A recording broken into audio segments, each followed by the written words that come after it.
ఇవాళ ఆ కల్వరి మానవ జాతికి రక్షణను ప్రసాదించిన ఓ చోటు. ఇప్పుడు ఆ ప్రజల్లో మానవ జాతి రెండుగా విభాగించబడిన చోటది. అంగీకరించినవాడు నిత్య మహిమకు, అంగీకరించినవాడు నిత్య నాశనానికి వెళ్ళేటువంటి చోటది. అంత మాత్రమే కాదు, అక్కడ చిందించిన రక్తం ఉందే, అది మానవ జాతి యావత్తునకు ఆదాము మొదలుకొని కడపటి మానవుని వరకు చాలినంతటి రక్తం అది, చాలినంతటి రక్తం అది. కల్వరిని చూస్తున్నప్పుడు నేను మీకు 5 మాటలు చెప్తాను. మొదటి మాట ఏమిటంటే, అక్కడ దేవుడే చూచుకున్న బలిపశువు కనిపిస్తుంది మనకు. దేవుడే చూచుకున్న బలిపశువు, అవునా? ఆదికాండం 22వ అధ్యాయం 8వ వచనంలో ఇస్సాకు తన తండ్రిని అడుగుతాడు. ఏమని? నాన్న కాదు, తండ్రి,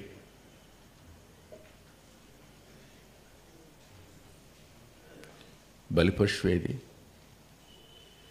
ఏది బలిపశువు?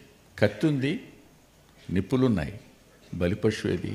కట్టెలు నా నెత్తి మీద ఉన్నాయి, బలిపశువు ఏది? యోర్దాను నదీ తీరాన నడిచి వెడుతున్న నా ప్రియరక్షకుణ్ణి చూసి బాప్తిస్మిచ్చి యోహాన్ అన్నాడు, ఇదిగో ఆదికాండం 22వ అధ్యాయం 8వ వచనంలో అడిగిన ప్రశ్నకు యోహాను గారు జవాబు చెప్పాడు, ఇదిగో అని.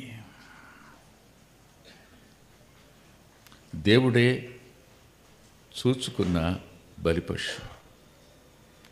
ప్రతి వ్యక్తి బలి తెస్తాడు, ప్రతి వ్యక్తి బలి వద్ద నిలబడతాడు, దాని మీద చేతులుంచుతాడు, పాపాలు ఒప్పుకుంటాడు, అది వధించబడుతుంది, రక్తం చెందుతుంది, దాన్ని కెద్రోను వాగులో పారబోస్తారు.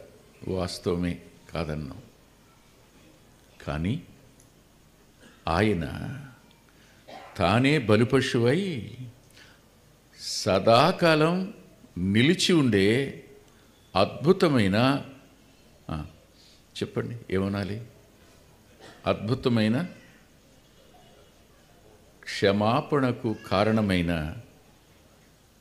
సజీవమైన తన రక్తాన్ని శాశ్వత కాలం వరకు నిలిచి ఉండనివ్వడం కోసం ఆయన కలువరిలో తన రక్తాన్ని చిందించాడు. ఆయన దేవుడే చూసుకున్న బలిపశు.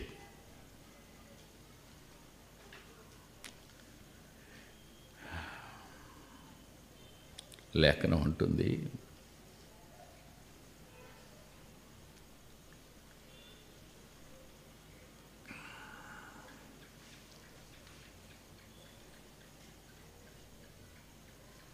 ఒకసారి నాతో పాటు రండి.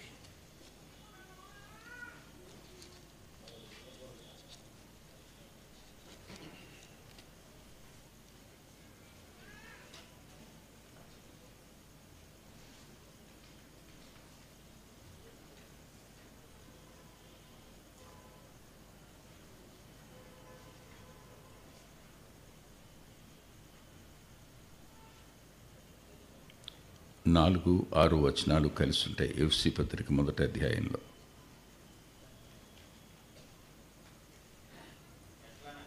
చదువుతాను నేను.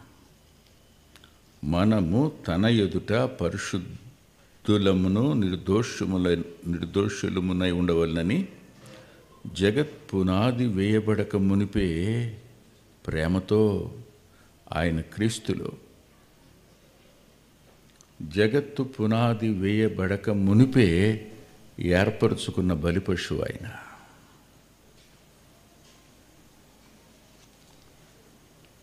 దేవుడు అపవాదిని సృజించడాన్ని బట్టి చాలామంది ఆయనను శంకించేవారుగా ఉన్నారు. ఎప్పుడు గుర్తుపెట్టుకోండి, దేవుని వెర్రితనం మానవుని జ్ఞానం కంటే గొప్పది అనే సత్యాన్ని మర్చిపోకండి.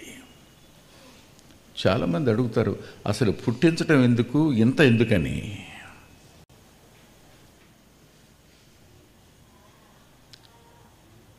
వాక్యంలో నిగూఢమైన సంగతులు అనేక ఉన్నాయి. ఎందుకు ఆయన సృజించాడు అన్న దాని వెనక, ఎందుకు ఆయన ముగ్గురుగా కనిపిస్తారు అన్నదాని వెనక, ఎందుకు క్రీస్తు బలి అన్నదాని వెనక, ఎందుకు మానవాళిలో ఒక జనసమూహాన్ని పెండ్లి కుమార్తెగా ఏర్పరచుకున్నాడు అన్నదాని వెనక దెర్ ఇస్ ఎ మిస్టరీ, ఒక మర్మం దాగి ఉంది. అదేమిటంటే దేవుని దయాపూర్వక సంకల్పం. అది మన మానవ జ్ఞానానికి అందదు. ఏ వేదాంతి వ్రాయలేడు. అది విశ్వాసం ద్వారా తప్ప మరి దేని ద్వారానూ అర్థం కాదు. ఆయన అలా చేయడానికి వెనకాల ఉన్న ఉద్దేశం ఏమిటి అంటే, చిన్న మాటతో చెప్తాను నేను. మట్టి మానవునితో అపవాదిని గెలిపించాలని దైవోద్దేశం.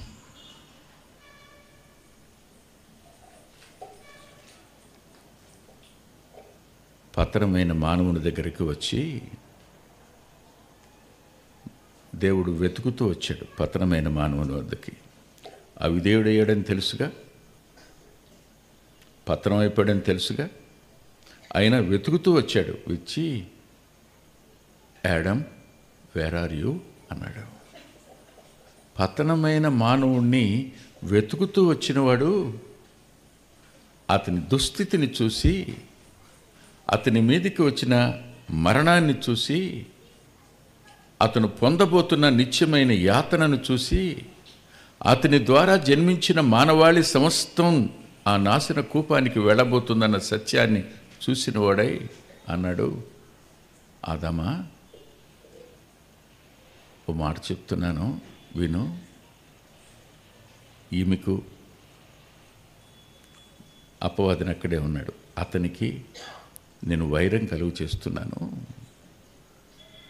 నువ్వు ఈమెకు పుట్టబోయేవాని మడిమని కొడతావు, అతడు నీ తలను చిత కొడతాడు అని చెప్పాడు. అంటే అపవాదిని గెలిచే వ్యక్తి ఈమె గర్భంలో నుంచి వస్తాడు అని చెప్పాడు. అప్పుడు ఆదాము ఆమెకు పేరు పెట్టాడు అవ్వ అని. జీవము గల పతివానికి తల్లి అవుతుందని. అంటే జీవాధిపతి ఈమె గర్భంలో నుంచి వెలుపలికి వస్తాడని, ఆయన యందు విశ్వాసం ఉంచిన వారందరూ జీవం గలవారు అవుతారని ఆనాడే ఆదికాండం 3:15-16 చెప్పబడింది. This is the mystery of salvation. రక్షణ యొక్క రహస్యం అని ఆలోచించండి. కల్వరి కనిపిస్తుంది, అది కపాల ఆకారంలో ఉంది. దాని మీద ఒక శిలువ ఉంది, దాని మీద ఒక ఆయన వేలాడుతున్నాడు. వేలాడుతున్న వ్యక్తి ఎలా ఉన్నాడో యెషయా గ్రంథంలో మనకు చాలా బహుస్పష్టంగా రాయబడింది. రెండు వెళదాం.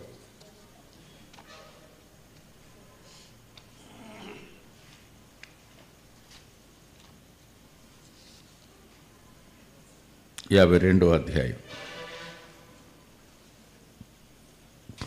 14వ వచనం. నిన్ను చూచి ఏ మనిషి రూపము కంటే అతని ముఖ రూపమును, నర రూపము కంటే అతని రూపమును చాలా వికారమని చాలామంది ఎలాగూ విస్మయమొందిరో. వినండి, ఈ రోజున చాలామంది అడుగుతున్నారు, వేరు ప్రియుని కంటే నీ ప్రియుని విశేషం ఏముంది? యేసు ప్రభువులో ఉన్న గొప్పతనం ఏముంది? ఆయన చాలినంతటి వాడు ఏమవుతాడు? ఆయన చేతిలో ఏదైనా ఆయుధం ఉందా? లేదు. ఆయన తల మీద ఏమైనా కిరీటం ఉందా? ఉంది, ముళ్ళ కిరీటం కదా. ఆయన మానవుల చేత హింసింపబడినవాడు కదా. కానీ మీరు చూడండి, మేము ఆరాధిస్తున్న వ్యక్తికిని మీరు ఆరాధిస్తున్న వ్యక్తికి ఎంత వ్యత్యాసం ఉంది. ఒక మాట అంటాను, ఆయన మానవుడు కావడం వెనక ఉన్న ఒకే ఒక సంకల్పం ఏమిటంటే పాపి రక్షించబడాలని. పాపిని చంపడం కోసం రాలేదైనా, దుష్టుణ్ణి సంహరించడానికి రాలేదైనా, ప్రతి వ్యక్తిని రక్షించడం కోసం వచ్చినవాడు. ప్రతి వ్యక్తిని రక్షించడం కోసం వచ్చినవాడు. ఆయన దేవదూతల స్వరూపం ధరించలా, మట్టి మానవుని సంతానంగా ఆయన భూమి మీదకి వచ్చాడు. మట్టి మానవుడు అనలేను ఆయన, నేను రక్తమాంసాలు కలిగిన వాడుగా భూమి మీదకి వచ్చాడు. వచ్చినవాడు ఆ స్థాయికి వస్తే ఆయన్ని చూసి మనం ఏం నేర్చుకోవాలి? మనకేం అర్థం కావాలి? మీరు ఆలోచించండి, ఏం అర్థం కావాలి? ఉదాహరణకు ఒక మాట చెప్తాను.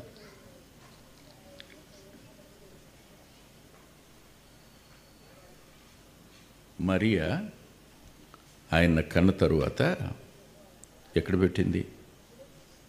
పశువుల తొట్టిలో పెట్టింది.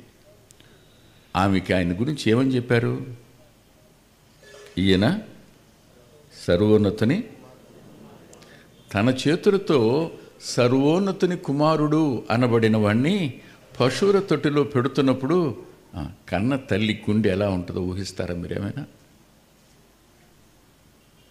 ప్రక్కనే ఉన్నాడు యోసేపు. అతనితో చెప్పాడు, ఆయనకి యేసు అని పేరు పెడతారు, అతడు తన ప్రజల పాపాల నుంచి రక్షిస్తాడని చెప్పారు. అతడు అక్కడే నిలబడి ఉన్నాడు, పశువుల తొట్టిలో పెట్టారు. ఎలా ఉంటుంది? జ్ఞాపకం పెట్టుకోండి, మనిషి యొక్క ఘనత స్థలాన్ని బట్టి కాదు.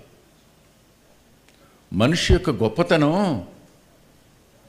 అతని యొక్క దీనత్వాన్ని బట్టి. మీరు ఆలోచించండి, సరిగ్గా ప్రభువుకు పూర్వం ప్రపంచాన్ని ప్రభావితం చేసిన ఒక సిద్ధాంతం ఉంది, ముక్తి సిద్ధాంతం. ఒక మనుష్యుడు ముక్తి పొందాలి అని అంటే జ్ఞానం ద్వారా మనిషి ముక్తి ప్రాప్తిని పొందుతాడు అని. ఇది మనకు గ్రీక్స్ నుంచి అందినటువంటి philosophy. By wisdom man is going to inherit the eternity అని. జ్ఞాన మార్గం అంటారు దీన్ని.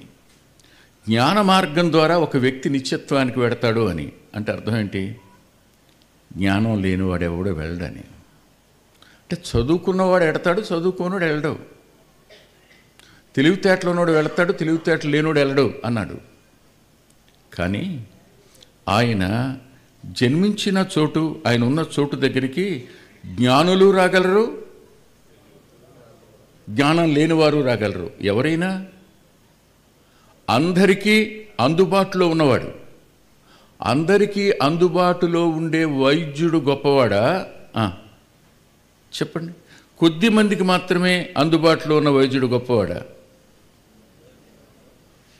మీకు తెలుసా? ఒక డాక్టర్ గారికి, రూపాయి డాక్టర్ గారు అని పేరు, రూపాయి డాక్టర్ ఆయన. ఇప్పుడు అంటాను, పేషెంట్ దగ్గర 1000 రూపాయలు తీసుకున్నాడు గొప్పోడా, రూపాయి తీసుకున్నాడు గొప్పోడా? మీ లెక్కలో 1000 రూపాయలు తీసుకున్నవాడి దగ్గరికి కార్ల మీద వెళ్తారు, రూపాయి తీసుకున్నవాడి మీదకి కాలినడకని వెళ్తారు, అంతేనా? కానీ కొంతకాలానికి అర్థమవుద్ది, 1000 రూపాయలు తీసుకున్నవాడి కంటే రూపాయి తీసుకున్నవాడు బాగా ట్రీట్ చేస్తున్నాడని. ఇప్పుడు కార్లన్నీ ఎక్కడికి వస్తాయి? ప్రపంచం యావత్తు ఒకే ఒక స్థలం మీద తన మనసు పెట్టవలసిన స్థితి ఏర్పడింది, అది కలువరి. మానవ జాతి రక్షణ కొరకై ఏర్పరచుకున్న దేవుని యొక్క ఉన్నతమైన చోటుగా దాన్ని చూడాలి మనం ఒకసారి. చోటును బట్టి కాదు, ఆ చోటున బలి అయిన ఆయన్ని బట్టి. ఆయన ఎవరు అంటే దేవుని చేత ఏర్పరచుకున్న బలి పశువు. నెంబర్ 1. నెంబర్ 2 చూడండి. అక్కడ జరిగిన కార్యం ఏంటా కార్యం? గెత్సేమనేలో ఆయన ఆ పాత్ర ఎత్తుకుని అని అన్నాడు. సహజంగా పాత నిబంధన గ్రంథంలో కూడా రక్షణ పాత్రను ఎత్తుకొని అన్నారు. ఇక్కడ కూడా పాత్రను ఎత్తుకొని అనే పదం కనపడుతుంది. అంటే ఆయన పాత్రను ఎత్తుకోలా, ఈ పాత్ర అన్నాడు. ఏమన్నాడు? ఈ పాత్ర అన్నాడు. అంటే అర్థం ఏంటి చెప్పండి? ఆయన ముందు భరించలేనిదేదో ఒకటి ఉంది. భరించలేనిదేదో ఒకటి ఉంది. అది వివరించడానికి తమ్ముడు ప్రసాదరావుకైనా, నాకైనా, చంద్రశేఖర్ గారికైనా, ఎవరికైనా కష్టమే. కానీ ఒకటి మాత్రం చెప్పగలను. అదేమిటంటే పరిశుద్ధుణ్ణి పాపంగా మార్చేది ఆ పాత్ర. పరిశుద్ధుణ్ణి పాపంగా మార్చగలిగిన పాత్ర. అయితే రక్షణ పాత్ర అని రాసింది వేరే మాట. అది ఎందుకు రాశారు అంటే, ప్రథమ ఫలాల పండుగ జరుగుతుంది. ప్రథమ ఫలాల పండుగ జరిగినప్పుడు ఆ యజమాని క్రొత్త ద్రాక్ష రసంతో ఆ పాత్ర నింపుకుంటాడు. నింపుకుని ఇలా చూసి లెక్క పెట్టుకుంటాడు. అమ్ముంది, నానున్నాడు, అన్నున్నాడు, తమ్ముడున్నాడు, చెల్లుంది, భార్య ఉంది, పిల్లలందరూ ఉన్నారు. అందరినీ లెక్క పెట్టుకున్నాడు. నీవు లెక్క చూసుకొనగా నీ వాటిలోనివి ఏవి పోయి ఉండవు అన్నప్పుడు చేతి, అయ్యా ఇప్పటి వరకు మేము బ్రతికున్నాం, నీవు మమ్మల్ని సజీవులుగా రక్షించావు అని కృతజ్ఞత చెల్లిస్తాడు. దాన్ని రక్షణ పాత్ర అన్నారు. ఈ పాత్ర కాదు రక్షణ, రక్షించిన దేవుని సంకల్పం. రక్షించిన దేవుని సంకల్పం. అయితే ఇక్కడ శిలువ దాని యాగం ఏమిటి అంటే, దేవుని సంకల్పం నెరవేర్చబడిన చోటు ఆ కపాలం అనబడిన చోటు. దేవుని సంకల్పం, దేవుడు ఏర్పరచుకున్న బలి పశువు బలి అయిన చోటు అది.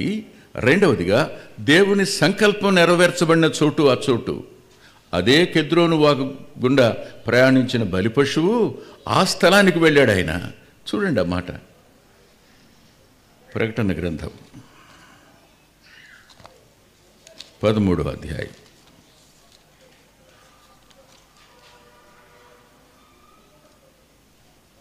8వ వచనం. 13వ అధ్యాయం 8వ వచనం. భూనివాసులందరూ అనగా జగదుత్పత్తి మొదలుకొని వధించబడి ఉన్న గొర్రెపిల్ల యొక్క జీవగ్రంథమందు. ఆగండి. ఎవరైనా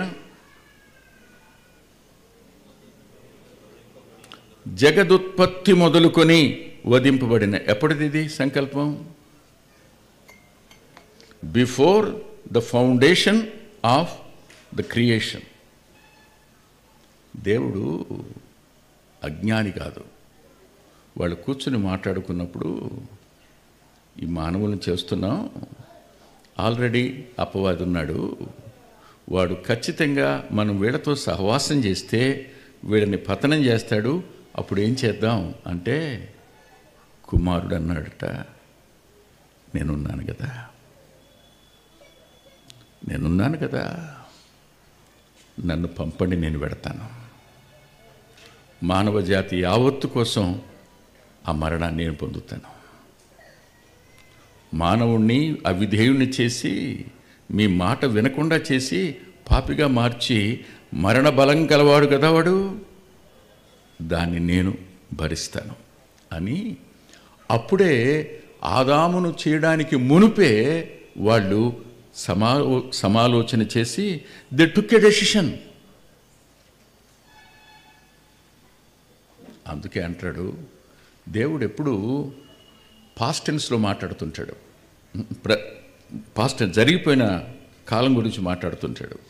అందుకనే మనకు అర్థం కాని కొన్ని సంగతులు ఏంటంటే, యోధా పత్రికలో రాస్తాడు, ఆయన వేవేల దూతల పరివారంతో వచ్చను అంటాడు. ఎక్కడొచ్చాడు?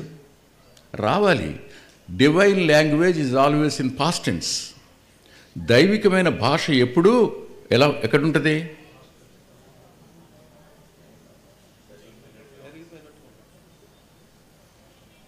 భూతకాలంలో ఉంటుంది. అది సంగతి. వధించబడెను. ఇప్పుడు నేనే ఉన్నానండి.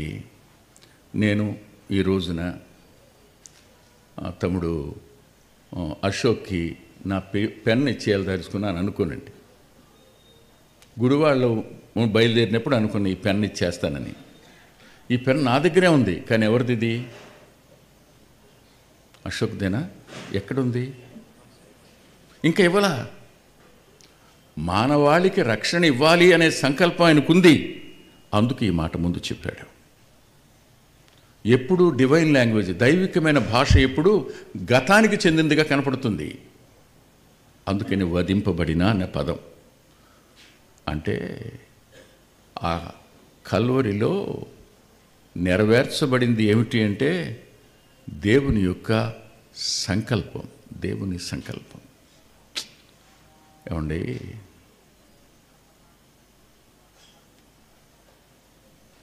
ఒక్కోసారి నా కొడుకు ఫోన్ చేస్తాడు. ఫోన్ చేసి, నాన్న బాగా తేడైపోయాను నాన్న, చాలా ఒత్తిడి ఉంది నాన్న, నా వల్ల కావట్లేదు నాన్న అంటాడు. వెంటనే నేనేమని, రిజైన్ చేసేవయ్యా, రిజైన్ చేసి పారాయి, రిజైన్ చేసే. అవునా? కొడుకు ఉద్యోగం చేసుకునేటప్పుడు వచ్చే ఒత్తిడిని తండ్రి భరించలేడు. కానీ అదే కొడుకు గెచ్చిమనేలో రక్తం చెమట రక్తంగా మారుతున్నప్పుడు, రక్తమే చెమటగా మారుతున్నప్పుడు ఓర్చుకోలేకపోయాడు. ఓర్చుకోలేకపోయినవాడు కత్తి దూసిన పేతురుతో కొడుకన్నాడు, ఊరుకో పేతురు, లోపల పెట్టు. ఇప్పుడు నా తండ్రి నేను వేడుకుంటే 12 సేనా వ్యూహాలు, ఎన్ని 7 12 72,000 మంది యుద్ధ దూతలు గెచ్చిమని నిండా ఉన్నారంట. వీళ్ళ కనపట్ల ఆయన కనపడుతున్నారు. నువ్వు నా వల్ల కాదు అని అంటే ఈ 72,000 మంది ఒక్క ఖడ్గం పట్టుకున్న దేవదూత సిరియా దండుపేటలోకి వెళితే ఎంతమంది పోయారు ఒక రాత్రి? భూమి మీద ఒక్క మానవుడు ఉండడు. ఉంటాడా? నో మోర్ హ్యుమానిటీ అని ఎర్త్. మోర్ ఓవర్ అపవాదించుకే లోపల వేస్తాడు, అయిపోద్ది. కానీ కాదు కాదు కాదు కాదు, ఇది నా వల్ల కాదు అని కాదు. తండ్రి చిత్తం నెరవేర్చడం ఎంత కష్టమైనా ఆ బలి పశువు మెడ పెట్టడానికే ఇష్టపడ్డాడు. అది ఆయన సంకల్పం. ఏమండి, ప్రభువుని, ఆయన దైవత్వాన్ని గుర్తు చేసుకుంటే ఏడుపు వస్తుందండి. ఆయన మానవత్వాన్ని జ్ఞాపకం చేసుకుంటే బోరు అని ఏడవకుండా ఉండలేమండి. ఆయనకి ఏం అవసరం నాకు అర్థం కాదు. ఆయనకి ఎందుకు అవసరం? ఈ సమస్త విశ్వాన్ని సృజించినవాడు ఆయనే కదా, తండ్రే కదా అప్పగించింది. తండ్రి దగ్గర నేను ప్రధాన శిల్పిగా ఉన్నప్పుడు అని అన్నాడు సామెతల గ్రంథం 8వ అధ్యాయంలో. కలిగి ఉన్నదంతా ఆయన వల్లే కలిగింది కదా. కలుగునుగాక అన్నవాడు ఆయనే కదా. కాలాలను సృజించినవాడు ఆయనే కదా. సమస్త సృష్టిని, దాని గమనాన్ని, చంద్రుణ్ణి, అతని యొక్క తెలుగు పదాలు వాడడానికి ఇష్టం లేదు, 15 దినాలు క్షీణించడం, 15 దినాలు పెరగడాన్ని, అవునా, మధ్యలో గ్రహణాలని, వీటన్నిటినీ ఏర్పరిచినవాడెవరు? ఆయనే. అంత ఏర్పరిచినవాడు, అంత చేసినవాడు ఇప్పటికీ, అప్పటి నుంచి ఇప్పటికీ తన మహత్తు గల మాట చేత సమస్తమును నిర్వహిస్తున్నవాడు. కక్ష దాటి రావు, కక్ష దాటి రావు. ఎప్పుడైనా ఆలోచించండి, ఏ పరిస్థితుల్లోనైనా సూర్యుడు 1 కిలోమీటర్ ముందుకొస్తే, సూర్యుడు 1 కిలోమీటర్ ముందుకొస్తే భూమి మీద 1 జంతువు మిగిలి ఉండదు. తన కక్షలో తన తిరగడాన్ని నియమించాడు ఆయన. సమస్తమును మహత్తుగల మాట చేత నిర్వహిస్తున్నవాడు తండ్రి రొమ్మున ఉన్నవాడు, అత్యున్నతమైన సింహాసనమందు ఆసీనుడై ఉన్నవాడు, రక్తమాంసాలలో పాలువాడు ఎందుకు కావాలి అంటే బలిపశువు కావడానికి, తండ్రి సంకల్పం నెరవేర్చడానికి.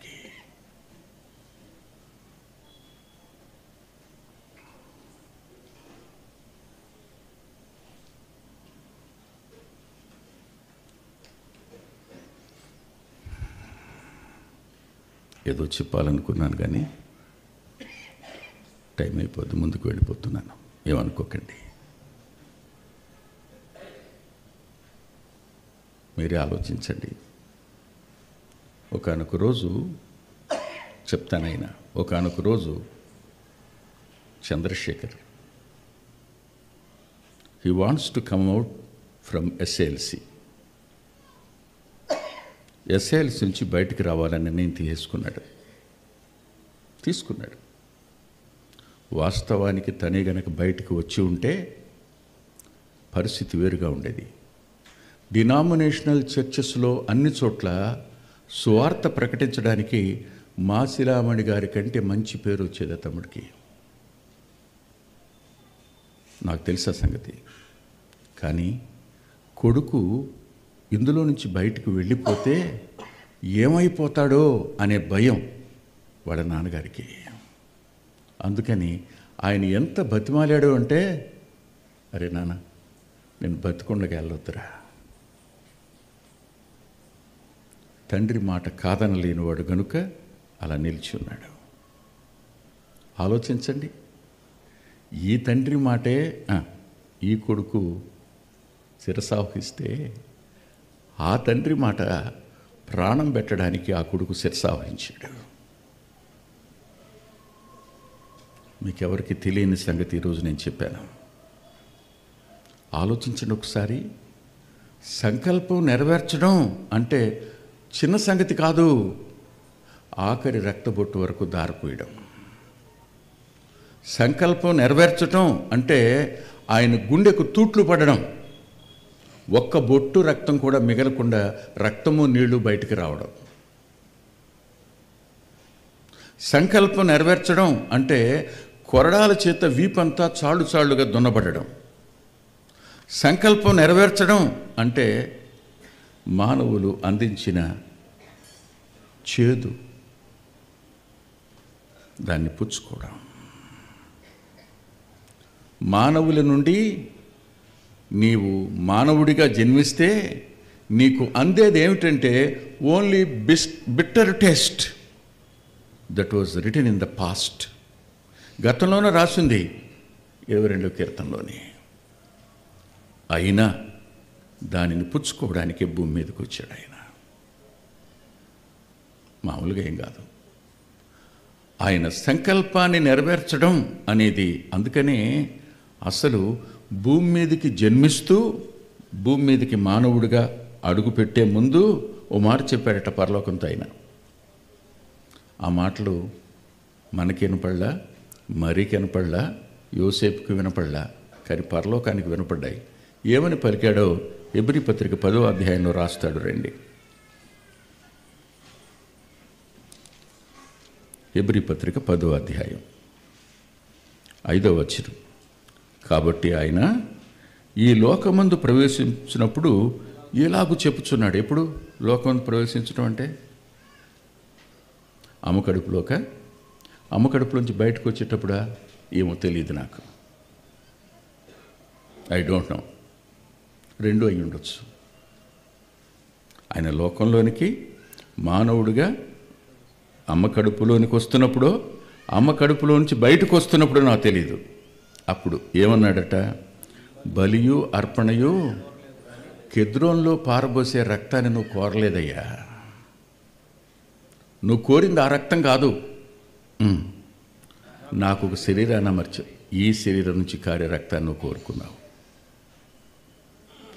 పూర్ణ హోమాలు, పాప పరిహారార్థ బలులు నీకు ఇష్టమైనవి కావు. నీ చిత్తం నెరవేర్చడానికి ఇదిగో నేను వచ్చా. అంటే మానవ జాతి పాప విమోచన కొరకై రక్తం చిందించడానికే నేను వచ్చాను. మనలో కొంతమంది మరణం కోసం పుట్టిన వాళ్ళు లేరు. మీకు అర్థమైందా? మీకు మనలో కొంతమంది మరణం కోసం పుట్టిన వాళ్ళు లేరు. కొత్త మాటగా ఉందా మీకు? హానోకు మరణం కోసం పుట్టాడా? ఏలియా మరణం కోసం పుట్టాడా? రాకడలో విశ్వాసులు మరణాన్ని పొందుతారా? కాదు. ఈయన మరణం కోసమే పుట్టినవాడు.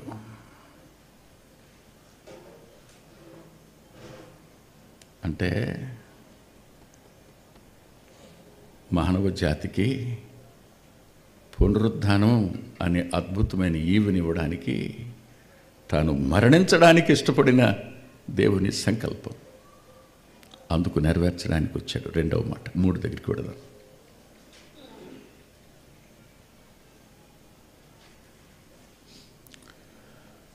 మానవుడు చెల్లించవలసిన దేవుని శిక్షకు మూల్యం చెల్లించడం అనేది ఆ కపాలమైన స్థలం మీద జరిగింది. మానవుని తప్పునకు, అంటే మానవుని పాపానికి, మానవుని అతిక్రమానికి, మానవుని దోషానికి మొత్తం కలిపితే ఈ 3 అంతలు. నా పాపం, నా అతిక్రమం, నా దోషం, వీటన్నిటినీ కలిపి దానికి చెల్లించేటువంటి మూల్యం, పెనాల్టీ ఆఫ్ ద డిజొబీడియన్స్, అవిధేయత యొక్క మూల్యాన్ని చెల్లించడానికి ఆయన వచ్చాడు. మూల్యం చెల్లించబడిన చోటు కల్వరి.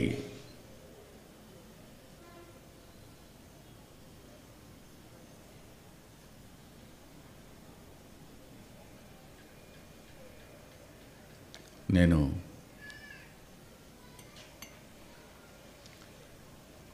జంక్షన్ దాటి ఫ్లైఓవర్ ఎక్కుతుంటాను కారు మీద వెళ్తూ.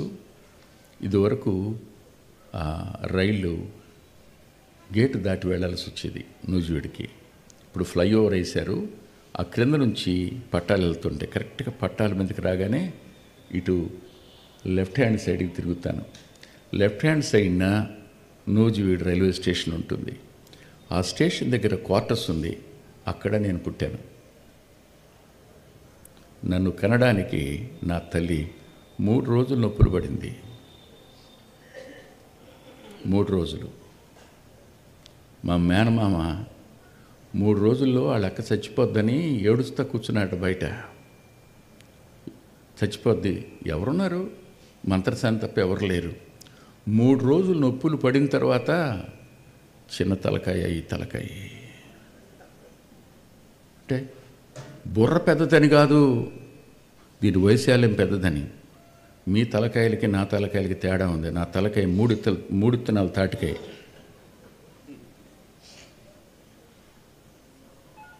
ఇది నా తల. ఈ తల అమ్మ కడుపులోంచి బయటికి రావాలంటే చాలా కష్టం. దానికోసం 3 రోజులు ప్రయాసపడింది మా అమ్మ. మామయ్య తట్టుకోలేకపోయాడు. 3 రోజులు ఏడుస్తూనే ఉన్నాడంట వాడు. వాడని ఎందుకన్నానంటే, నేను అన్నయ్య అని పిలుస్తాను, తనకి నేనంటే ప్రాణం. బయటే కూర్చున్నాడు, వాడు ఏడుస్తున్నాడు. అయ్యా, మేనల్లుడు పుట్టాడరా నీకు అని చెప్పి మా అమ్మమ్మ చెప్పిందంట. కోపం వచ్చి ఇటీయాన్ని తీసుకెళ్ళి ఆ పూసం పొదలో పారేసి వస్తాను అన్నాడట. అంటే మా అమ్మ అట్ట ఉండి రారా నువ్వు అని ఒక్కటి కొట్టిందంట. నా కొడుకు నువ్వు పారేసి వస్తావురా అని. వెనక్కి తిరిగి ఒకసారి ఆలోచించినప్పుడు వాళ్ళ అక్క బాధని తట్టుకోలేక అన్న మాటకు నా మేనమామ దెబ్బతిన్న చోటే నాకు గుర్తొచ్చి చూసుకుంటే, నా కోసం శిక్ష భరించి నేను పొందవలసిన మరణాన్ని ఆయన పొంది, నేను చెల్లించవలసిన మొత్తం అప్పును ఆయన చెల్లించిన చోటుని సరైన చోటు కాదు, సరైన స్థలం కాదు, సరైన వ్యక్తులు కాదు, సరైన ట్రీట్మెంట్ కాదు, సరైన సన్మానం కాదు, ఇవేం కావు. కానీ ఒక మాట చెప్పనా, యేసు ప్రభువుని చూసి ఈయన ఎంత మాత్రం, ఈయన వల్ల ఏమవుతుంది, ఈయన ఒక సామాన్యమైన మనిషి కదా, అరే కొట్టబడ్డాడు కదా, 5 రొట్టెలు 2 చేపలు ఎంత మాత్రం అని అనుకుంటే ఆయన అన్నాడు, జీవాహారాన్ని నేనే అన్నాడు. ఒక మాట, అవి 12 గంపలే ఎత్తబడ్డాయి. అబ్బా, నా ప్రియరక్షకుని దేహం అన్ని ఖండాలకు సరిపడినంత కదా. అంతేకాదు, కాలమంతటికీ చాలినంత ఆహారం ఆయన సంకల్పం నెరవేర్చినందుకు ఆయన, నా శరీరము తిని నా రక్తము త్రాగువాడు నిత్య జీవం కలవాడు, అట్టివా నేను పునరుద్ధరణ లేపుతాను అన్నాడు. తన్ను తాను జీవాహారంగా మానవ జాతికి అర్పించుకోవడం కోసం ఎవరు ఆయన యందు విశ్వాసం ఉంచుతారో వారు ఆయన శరీర రక్తాల్లో పాలుపంపులు పొందినవారు. రక్షించబడిన ప్రతి వ్యక్తి సంఘం అనే శరీరంలో అవయవాలు. అందులో ఆయన శరీరం, ఆయన రక్తం ప్రవహిస్తుందని ఆ ఎలగరి ఆ మాటకు అర్థం. అక్కడ నా కోసం చెల్లించబడింది మూల్యం. చూడండి ఒకసారి హెబ్రీ పత్రిక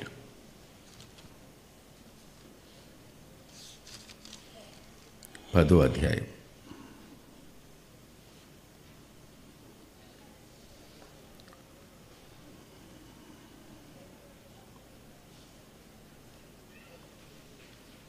హెబ్రీ పత్రిక 10వ అధ్యాయం 9-10 వచనాలు. ఆయన నీ చిత్తము నెరవేర్చుటకు ఇదిగో నేను వచ్చినానని చెప్పుచున్నాడు. ఇవన్నీ ధర్మశాస్త్రము చొప్పున అర్పించబడుచున్నవి. ఆ రెండవ దానిని స్థిరపరచుటకు మొదటి దానిని కొట్టివేయుచున్నాడు. యేసు క్రీస్తు యొక్క శరీరము ఒక్కసారియే అర్పించబడుట చేత ఆ చిత్తమును బట్టి మనము పరిశుద్ధపరచబడి ఉన్నాము. మరియు ప్రతి యాజకుడు దినదినము సేవ చేసు పాపములను ఎన్నటికీ తీసివేయాలని ఆ బలులనే మాటిమాటికి అర్పించుచూ ఉండును. ఈయనైతే పాపముల నిమిత్తము సదాకాలము నిలుచు ఒకే ఒక్క బలి.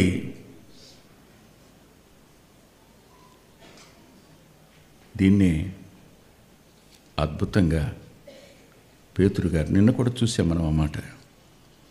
పేతురు గారు రాస్తూ మొదటి పత్రిక 2వ అధ్యాయంలో ఇలా రాశాడు.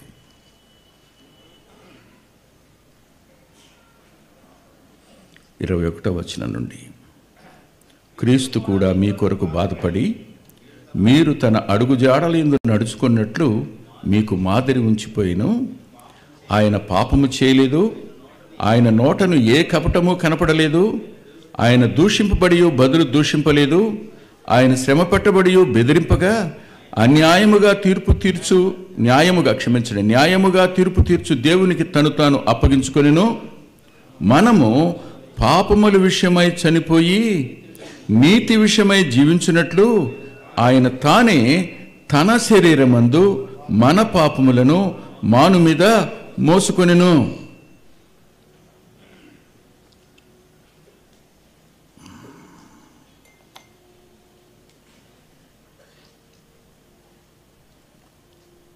ఏమండి, మూల్యం చెల్లించిన బలిపశువు ఆయన సిలువలో వేలాడుతూ బిగ్గరగా అరిచాడు.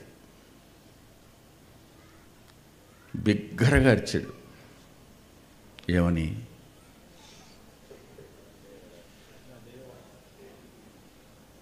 ఏలి ఏలి లామా సబక్తాని అన్నాడు. ఎందుకని? My Lord why you have forsaken me. నా చెయ్యి ఎందుకు వదిలేశావు? ఆయన అంటాడు, నేను ఎల్లప్పుడూ ఆయన చిత్తాన్ని నెరవేర్చేవాడిని గనక ఎప్పుడూ నా తండ్రి నాకు దూరంగా లేడు అని చెప్పాడు యోహాను సువార్త 8వ అధ్యాయంలో. కానీ అలాంటి వాడు తండ్రి చేత విడిచిపెట్టబడ్డాడు. కారణం ఏంటో తెలుసా? మనందరి అందరి పాపం ఆయన మీద మోపబడినప్పుడు లోకాన్ని తన కౌగిట్లో తీసుకోవడం కోసం కొడుకు చేతిని విడిచిపెట్టిన తండ్రి ఆయన. కల్వరి మన కోసమై చెల్లించబడిన మన పాపపు మూల్యం, మన అవిధేయత యొక్క మూల్యం, మన పాప బానిసత్వం యొక్క మూల్యం, మన మరణం యొక్క మూల్యం వెల చెల్లించాడు ఆయన. అది మామూలు వెల కాదండి. ఆయన పరిశుద్ధుడు, ఆయన పవిత్రమైన రక్తం, ఆయనది అమూల్యమైన రక్తం, ఆయనది నిర్దోషమైన రక్తం, ఆయనది నిష్కళంకమైన రక్తం. బా, అలాంటి రక్తం. కెద్రోను వాగులో పోసిన రక్తం గొర్రెలది, కోడెలది, పావురాలది, మేకలది, ఇంతవరకే. కానీ నిత్యత్వాన్ని సంతృప్తిపరిచి మరిక బలి లేకుండా చేయగలిగిన ఒకే ఒక రక్తం నా ప్రియ రక్షకుని రక్తం. ఆయన చెల్లించాడు ఆ మూల్యాన్ని. ఇంకెవరి వల్ల కాదు, ఇంకెవడు చేయలేడా పని. నా ప్రభు వంటి వాడు అంతకుముందు పుట్టలేదు, ఇక ఆ తర్వాత పుట్టడు. He is only the person who can redeem the whole humanity by shedding his blood. తన రక్తాన్ని చిందించడం ద్వారా మానవ జాతి సమస్తాన్ని రక్షించగలిగిన, విమోచించగలిగిన సమర్థవంతమైన వాడు ఆయన. ఆయన రక్తం అంత సమర్థవంతమైంది. అందుకనే అంటాడు కొలసీ పత్రిక రాస్తూ, చూడండి,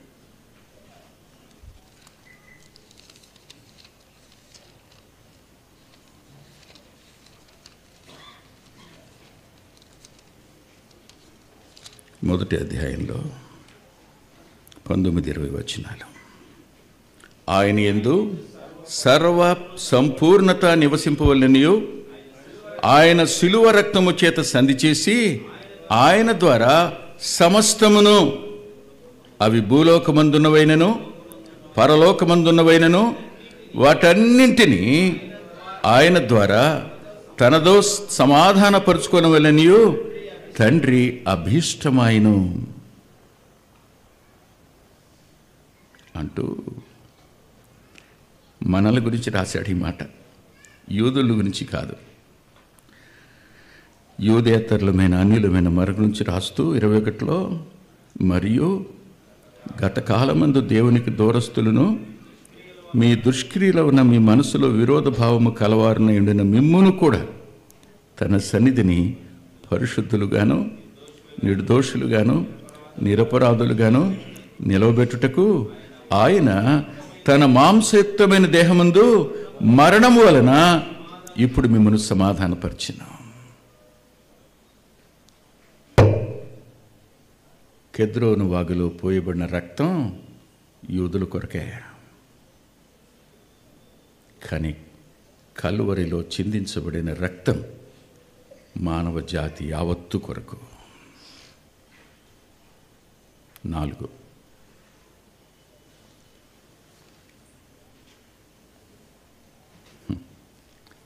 అక్కడ కల్వరిలో దేవుడు ఆగ్రాణించిన పరిమళ వాసన. Calvary is nothing but the fragrance which is beloved an to God. తండ్రి అయిన దేవునికి అత్యంత ఇష్టమైన పరిమళ వాసన వచ్చినటువంటి చోటు కల్వరి.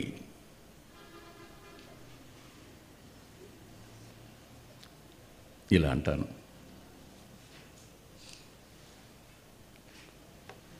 పేతురు గారు అన్నాడు, మీరు చాలా సీరియస్ అయిపోయారు కదా, అందరూ సీరియస్ అయిపోయారు, కొంచెం బయటికి తెస్తాను, ఒక్క నిమిషం.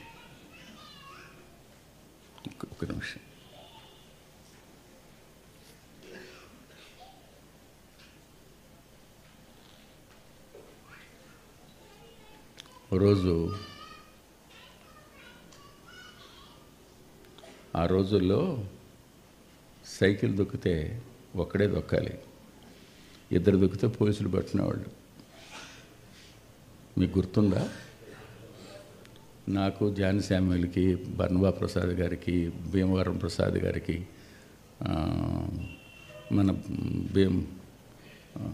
భద్రాచలం ప్రసాద్ గారికి, మన జయంతిరావు గారికి, ఇంకా మా నతానీలకి, ఇలాంటి అంటే 60 క్రాస్ అయిపోయిన వాళ్ళందరికీ తెలుసు. నేను ఇంటర్మీడియట్ చదువుతున్నా నోబెల్ కాలేజీలో. నా ముందు ఒకని సైకిల్ వేసుకుని తొక్కుంటూ వస్తున్నా, కడ్డీ మీద కూర్చోబెట్టుకుని. సరిగ్గా లేడీ ఆమెతులని ఒక లేడీస్ జూనియర్ కాలేజీ ఉంటుంది. కరెక్ట్గా అక్కడ ఉన్నాడు పోలీసుడు. ఆగు అన్నాడు. అసలే పోలీసుడు అంటే భయం ఎక్కువ నాకు. అలా ఎవరితో మాట్లాడే అలవాట్లేదు నాకు.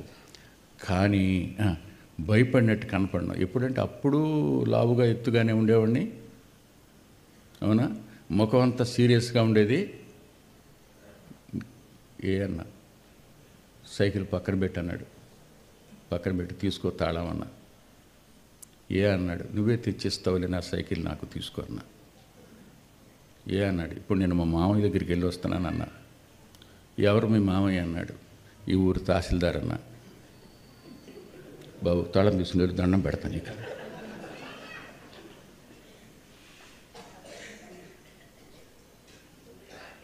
నిజంగానే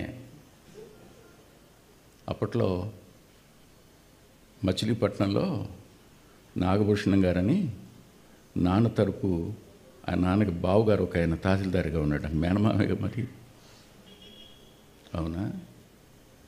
సిరువను వేటాడుతున్నప్పుడు వీళ్ళందరూ గేలి చేయటం ఒక ఎత్తును, అపవాది ఎంత సంతోషపడి ఉంటాడో మీకు తెలుసా? చెప్పండి. అపవాది యొక్క ఆనందం ఎంత గొప్పగా ఉంటుంది. ఇప్పుడు ఈయన పాపంగా మారిపోయాడు. అపవాదికి దేని మీద అధికారం ఉంది? పాపం మీద అధికారం ఉంది. తప్పకుండా ఏం చేయొచ్చు ఇప్పుడు ఇన్ని, అవునా? ఆయన ఉపమానం కూడా చెప్పాడుగా, ఇతడు వారసుడు గనుక ఇతనిని చంపినేడల ఆస్తి మనదగును. అంతేగా, ఇంకెవరు మిగులుతారు? ఆయన ఒకరిని చంపేస్తే మొత్తం అంతేగా. కలువరి దగ్గర కనపడినటువంటి భౌతికమైన దెబ్బల గురించి ఆలోచించాం, కానీ పరిశుద్ధుడు పాపంగా మార్చబడడం అనేది, that is the unbearable pain to A Holi person. అలా అవటం మాత్రమే కాదు, అపవాది ఆయన సరిధిలో నిలబడడానికి గడగడ వణుకుతాడు. దయ్యములు నమ్మి వణుకుతున్నాయి. వాడు అధిపతిగా వీడు వణుకుతాడు. కానీ అలాంటి వాడి చేతులు చిక్కినట్టు అయిపోయింది. ఇప్పుడు మరణం ఏం చేస్తుంది? ఇప్పుడు జీవాధిపతిని మరణం మింగివేయబోయే సమయం కల్వరిలో. సరిగ్గా అలాంటి సమయంలో ఆయన ఏమన్నాడో తెలుసా? తండ్రి, వీరేం చేస్తున్నారు వీరెరుగురు కనుక వీరిని ఏదేనిలో మానవుడు పొందలేని దాన్ని కలువరిలో పొందడం తండ్రికి ఎంత పరిమళం. మానవుణ్ణి క్షమించడానికి తగినంతటి బలి, చిందించబడిన బలియాగం, రక్తం అవన్నీ చెందుతూ ఉండగా అన్నాడు, ఫర్గివ్ దెమ్ లార్డ్ అన్నాడు. మానవ జాతి యావత్తుకు ఓ అద్భుతమైన క్షమాపణ లభించిన చోటు కాదా? ఏంటది? కల్వరి. అంతేకాదు, నేను తెగించి ఒక మాట చెప్తాను. మీరు మీ తమ్ముడిని ఎవరికైనా దత్తత ఇచ్చేస్తారు, ఇస్తారా? మీ మాట ఎవరంటాడు? అమ్మా నాన్న ఇచ్చేస్తారు. మీరేం చేయగలరు? ఏం చేయలేరు. మీ పిల్లల్ని కూడా దత్తత ఇచ్చేస్తారా? ఇవ్వలేదా? ఇస్తారు. కానీ అమ్మని ఎవడైనా ఇచ్చేస్తాడా? చెప్పండి. అమ్మని ఎవడైనా ఇచ్చేస్తాడా? తల్లి అయిన మరియను యోహానుకిచ్చి యోహానుకు తన స్థానాన్ని ఇచ్చినవాడు ఆయన. కుమారుడైన వాడు మనకు కుమారత్వం అనే స్థానాన్ని ఇవ్వడం కోసం తల్లిని మరో వ్యక్తికి ఇచ్చినప్పుడు ఆ పరిమళం నిత్యత్వానికి. అదే మీరు దత్తపుత్రులు అవుతున్నారు ఆయన అంగీకరించడాన్ని బట్టి, దత్తపుత్రాత్మ గలవాళ్ళు అవుతున్నారు మీరు ఆయన బట్టి. అబ్బా, ఇప్పుడు ఒక మాట అంటాను, దత్తపుత్రుడు అంటే ఏమనుకుంటున్నారు మీరు? చెప్పండి, దత్తపుత్రుడు అంటే ఏంటి మీ ఉద్దేశం?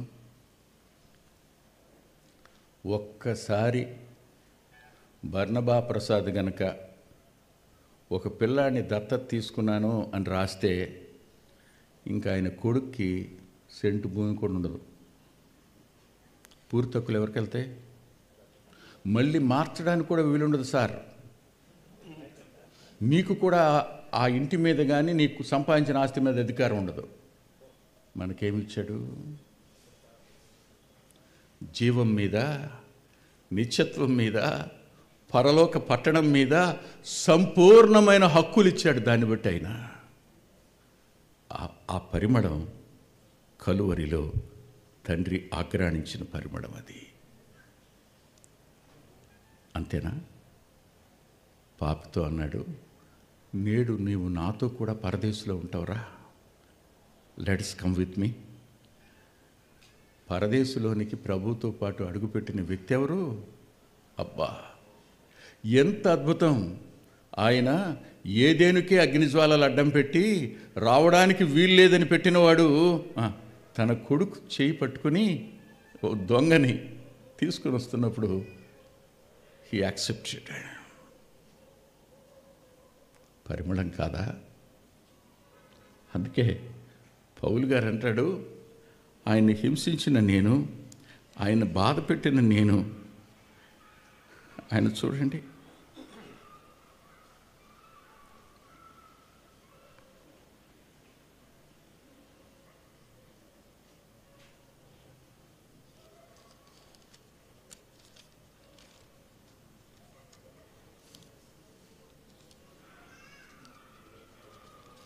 నానా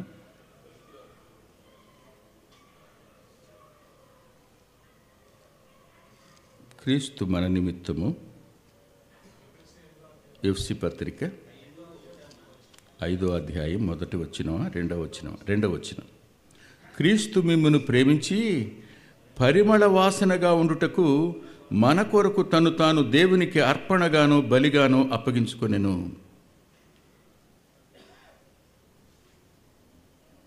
కల్వరి దేవుడు ఆగ్రాణించిన పరిమళ వాసన. 4 అయిపోయింది, 5వ మాట చెప్పి ముగిస్తాను. 5 కల్వరి అంటే యెషయా గ్రంథకర్త అంటాడు 53వ అధ్యాయం 2వ వచనంలో, లేత మొక్క వలె, ఎడిన భూమిలో మొలిచిన మొక్క వలె ఆయన ఎదుట ఎవరైనా దేవుడే నాటిన మొక్క యొక్క ఫలం కల్వరి. దేవుడే నాటిన ఏ జీవవృక్షాన్ని నుంచి మానవుణ్ణి దూరం చేశాడో ఆ జీవవృక్షాన్ని భూమి మీద శాశ్వతంగా నాటాడు ఆయన. He is Jesus.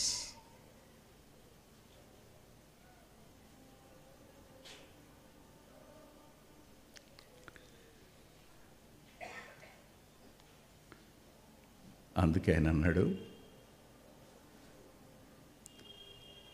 నా యందు విశ్వాసం ఉంచేవాడు చనిపోయినా బ్రతుకుతాడు. నా యందు విశ్వాసం ఉంచినవాడు ఎన్నటికీ ఎవరిని నేను ఏ జీవవృక్ష ఫలం తినడాన్ని నిషేధించాడో ఆ ఫలాన్ని మీరు తినడం కోసమై నాటబడిన జీవవృక్షాన్ని నేను. అందుకని ఆయన తను అద్భుతంగా పోల్చుకుంటూ ఒక మాట అన్నాడు, చూడండి. యోహాను సువార్త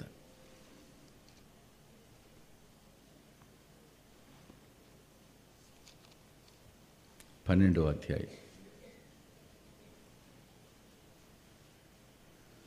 గోధుమ గింజ 24వ వచనం. గోధుమ గింజ భూమిలో పడి చావుకునేళ్ళ అది ఒంటిగా నిండును, అది చచ్చినెడల విస్తారముగా ఫలించును అన్నవాడు మరో మాట కూడా అన్నాడు. ఒక్కసారి చూడండి. 32వ వచనం, 31, 32. ఇప్పుడు ఈ లోకమునకు తీర్పు జరుగుతున్నది. ఇప్పుడు ఈ లోకాధికారి బయటికి తోసివేయబడును. నేను భూమి మీద నుండి పైకెత్తబడిన ఎడల అందరినీ నా యొద్దకు ఆకర్షించుకొందును.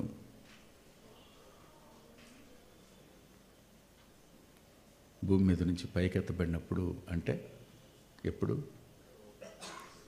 మోషే ఇత్తడి సర్పమును ఎలాగూ పైకెత్తెనో ఆ రీతిగా మనుష్య కుమారుడు ఎత్తబడవలసిన చోటెక్కడా? కల్వరి ఎత్తబడ్డాడు. ఇప్పుడు ఏమైంది? ప్రపంచం యావత్తు ఆ జీవ ఫలానికి అర్హులయ్యారు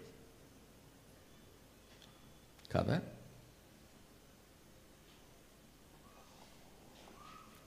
స్తుతించకుండా ఎలా ఉంటాం? ఆరాధించకుండా ఎలా ఉంటాం? ఇంత చేసిన ప్రభువుని కేవలం దేవుడిగా మాత్రమే కలిగి ఉంటారా? ఆయన దగ్గర నేను పాపినని ఒప్పుకొని ఆయన చిందించిన రక్తంలో పాలు పంపులు మీరు పొందరా? ఆయన మరణంలో పాలు పంపులు మీరు పొందరా? ఆయన పునరుద్ధానంలో మీరు పాలు పంపులు పొందరా? ఆయన జీవంలో మీరు పాలు పంపులు పొందరా? పొందకుండానే తిరిగి వెళ్ళిపోతారా? ఈ రాత్రి ఆలోచించండి, తలలు వంచండి, ప్రార్థన చేసుకుందాం.